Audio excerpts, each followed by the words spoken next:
하고 눈목자 받는 방법. 네. 그 다음에 바로 또 눈목자를 하는 방법도 있어요. 네, 그럼 어떻게 되나요? 그러면 여기서는 사실 좀 어려운 장면인데 이렇게 해서 받아주고 3-3을 지키고요. 이거는 좀 사실은 백이 좀 손해라고 되어 있습니다. 약간 네, 큰 손해는 아닙니다. 이게 나력자가 아니기 때문에. 그래서 여기서는 한 가지 좀 더 어려울지 모르겠습니다만 눈목자는 바로 들어가서 이건 복잡한 정석이 되네요. 이거 어렵죠? 이렇게 해서 막고 늘고 하나 더 밀고 네. 젖혀서 호구치고 막고 입고 호구치고 그 다음에 이제 보통 늘어두는 네, 좀 이제 때에 따라서 늘어두거나 손을 빼거나 이제 그런 것까지가 정석이 되겠는데요. 네. 네. 일단은 이 눈목자로 걸치는 것도 있구나라는 걸 아시면 그렇습니다. 되겠어요. 그래서 여기서는 그냥 이렇게 네. 받아주고 나를자 제일 쉬운 방법 중에 하나입니다. 간명한 방법이요. 이렇게 해도 뭐 한 판으로 바둑은 되겠습니다. 네. 그리고 그냥 바로 간다면 역시 이렇게 받으면 지켜두고 눈목자. 나를자도 눈목자가 다 기분이죠. 백은 또 다른 곳에 두게 되겠습니다. 네. 자, 이제 소목정석을 하나 살펴볼까요? 네, 소목도 하자 한번 둬보죠. 그러면 이렇게 해서 아, 이쪽을 위로 네, 두었어요. 높은 걸침을 해보겠습니다. 그럼 위로 붙이고 지난번 수도 아래로 있군요. 붙이는 수가 있는데 네. 여기서는 뭐 위로 붙이는 수, 협공, 두간 협공 참 여러 가지가 있습니다. 위로 붙이는 수가 있습니다. 그러면 젖혀서 있는 수와 호구 치는 수가 있는데 호구 치는 건 한번 없어요. 호구 치면 일단 젖혀서 젖히고 2단 젖히는 수가 좋습니다. 2단 젖힐 때는 항상 먼저 끊는 게 수순인데요. 그냥 이렇게 되젖히는 경우가 많습니다. 그러면 먼저 끊기고 이으면 있습니다. 튼튼한 모양이 되죠. 그럼 이걸 몰아야 되는데 단숨 올려서 항상 이 모양 후수가 되죠. 백이 후수가 됩니다. 이건 실패입니다. 그래서 여기서는 2단을 젖히면 먼저 반드시 끊고 이걸 늘어둬야 됩니다. 이렇게. 그 다음에 하나 밀고 원래 이제 미는 것도 있는데 이렇게 하나 넣는 것도 있고 잡는 것도 있고 미는 것도 있는데 밀고 하나 늘어둡니다. 백이 늘어두고 잡고 이건 조금 정석이 어렵습니다만 뭐 충분히 둘 수 있겠습니다. 이쪽에서 한 번 더 해보겠습니다. 네. 위로 붙입니다. 젖히고요. 늘어두죠. 자, 이제 끊는 약점이 있으니까 호구를 쳤어요. 그렇습니다. 네. 그럼 젖혀서 또 한 번 젖힙니다. 자, 이때 꼭 끊어야 된다는 것. 네, 반드시 끊고 이을 때 늘어야 된다는 겁니다. 그 다음에 하나 밀어두는 것이 좋습니다. 그래 선수를 잡을 수 있습니다. 또 늘어두고 젖히는 것도 있습니다. 아, 늘고요. 네, 그 나중에 또 보여드리죠. 네. 잡고. 왜냐하면 젖히면 또 끊겨서 복잡해집니다. 그래서 이렇게까지 두는 수가 이 소목에서는 가장 많이 나오는 정석 중에 하나가 되겠습니다.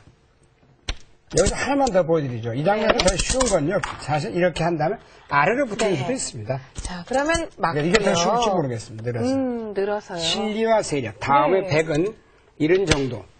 띄워두면 가장 무난한 세력과 실리의 바둑이다. 이렇게 보시면 다섯 수. 가장 쉽지 않을까 생각됩니다. 네. 여기서는 그냥 붙여 늘고 뛰는 수. 또 손 뺄 수도 있습니다. 때에 따른. 네. 임기응변의 수법이죠. 그래서 정석을 외운 다음에 잊어버리다가 바둑에서 가장 중요한 장면인데요. 바로 이런 장면이 손을 뺄 수도 있겠습니다. 그럼 이제 포석을 한번 보여드리면, 자, 여기 소목을 차지했습니다. 일단 화점을 하나 차지해서 또 소목을 하나 차지해보죠. 그럼 조금 전에 그 정석을 한번 보여드리겠습니다. 네. 이렇게 걸쳐갑니다. 자, 이때 위로 붙였어요. 바로 나옵니다. 이렇게 젖혀서. 젖히고요. 이렇게 젖히고, 늘고, 호구를 칩니다. 이있는 수도인데 이으면 이 구자 정도로 갑니다. 그리고 한 칸 띄워서 손을 빼게 되는데 정석이라는 게 이렇게 다양하기 때문에 우선 기초 정석부터 차분차분히 외워야 됩니다. 하나 젖혀두고 2단 젖히고. 네, 그럼 뿌리를 끊습니다. 그럼 하나 늘어둬야 됩니다. 자, 넣습니다. 자, 여기서 하나 더 설명드리겠습니다. 자, 이 모양새는 과연 어디가 제일 좋을까요? 흙이 둔다면 두 군데가 있겠습니다. 예를 들어서 이쪽 세력이 좋으니까 여기를 걸쳐오면 이걸 걸쳐간다는 표현을 씁니다. 굉장히 이 집이 좋아지니까 이 집을 제약을 하려면 이런 정도까지 갑니다. 네. 너무 깊이 가는 건 이렇게 공격을 당해서 이게 외롭습니다. 네. 이런 정도 하면은 상대가 들어와도 두 칸을 전개할 수 있기 때문에 이건 백이 좀 불만이죠.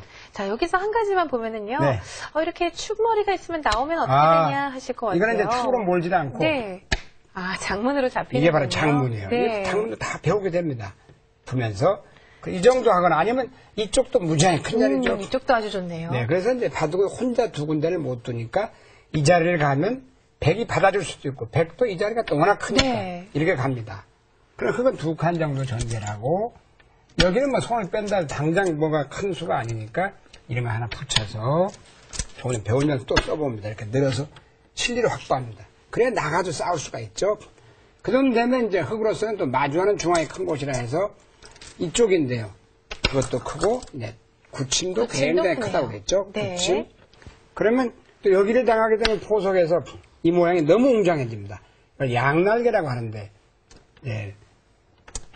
이렇게 갈라치는 모양입니다. 항상 상대 모양을 삭감할 때는 갈라쳐야 된다. 그 뜻은 여기를 다갔으면 이쪽으로 두 칸, 이쪽으로 다갔으면 이쪽으로 두 칸 전개할 수 있는 수가 있어야 좋겠습니다. 그러면 여기를 다가쓰고 두 칸, 조금 전에 배운 대로 이렇게 입구자. 여기 때는 이건 중복이 됩니다. 네. 중복이란 그렇죠. 여기하고 좀 뭉쳤죠. 네. 이렇게. 예, 굉장히 좋은 수. 그러면 이제 마주하는 곳 가장 큰 곳이 뭐 이런 데 그 자리입니다. 그러면 여기를 두 칸을 차지하고 입구자로 가고.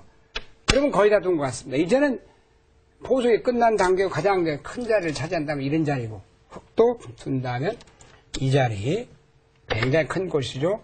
이 자리. 그러면 백은 이런 자리에서는 여기 파고들 수도 있겠습니다. 때에 따라 들어갈 수도 있겠고.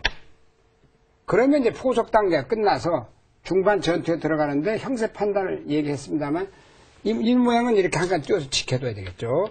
이 모양이 상당히 좋고 여기 있고 이 집이 있고 여기 있는데 여기 두 칸 비슷하고 이 모양 해서 이제 바둑이 어우러지는 그런 장면이 되겠는데요. 네. 그래서 포석은 뭐 이루 말할 수 없이 여러 가지가 있겠는데요. 마주보는 소목 한번 해보죠. 그래서 소목, 향소목이라서 옛날에 이건 가장 많이 나왔습니다. 예전에 30년 전에 가장 유행했던 포석이 이 포석입니다.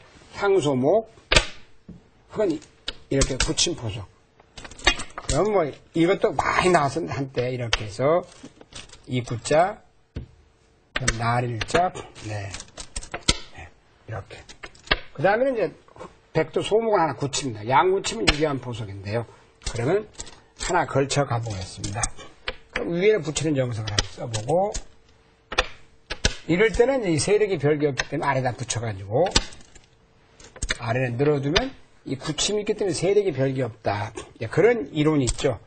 그럼 여기서 뭐 한 칸 띄워둬도 충분한 수고, 이제 뭐 이렇게 변으로 가도 되겠습니다. 네. 그러면 예전에 가장 유행했던 포석은 이렇게 갈라쳐가지고, 이 모양을 안 두면 또 이렇게 크게 두면 모양이 상당히 양날개 모양이 되니까 이런 식으로 이제 갈라쳐서 두는 바둑이 한편은 바둑이 되겠는데요. 네. 이제 손 빼고 뭐 이렇게 두 칸, 한 칸 뛰거나 이렇게 되면 이제 무난합니다. 그래서 이런 것을 이제 요소라고 하는데요. 이 포석은 넓게 초반에 빈기를 차지하고 그다음에 상대방이 이제 굳히거나 걸치고 마주보는 중앙이 큰 곳이다. 네. 이런 식으로 포석을 꾸려가면은 포석 단계에서 넓게 두는 게 굉장히 유리한 작전입니다. 네. 자, 오늘 뭐 마지막으로요, 바둑에 관한 좋은 말씀 한 말씀 부탁드리면요. 바둑에서 가장 좋은 것은 바둑 삼매라는 말이 있습니다. 삼매에 빠진다는 건 독서 삼매, 집도 삼매, 의사분들의 그 집도 삼매라는 게 가장 아름답죠. 10시간 수술. 바둑을 두다 보면 삼매에 빠지는데 왜 바둑은 삼매에 빠지느냐. 몰두를 하지 않으면 실수를 하게 됩니다. 네. 요즘에 핸드폰 시대입니다만 핸드폰을 받아도 바둑이 잘 안 됩니다. 그만큼 바둑 한 판 둘 때는 무아지경에 빠진다는 것이 건강에도 좋고 아주 상당히 행복하다고 볼 수 있겠습니다. 그래서 그 삼매경을 저는 권하고 싶습니다. 네, 바둑을 두는 어린이들도요, 공부를 잘하는 어린이들도 많은데요. 그만큼 집중력이 높아지는 게임이라고 그렇습니다. 볼 수가 네. 있겠죠.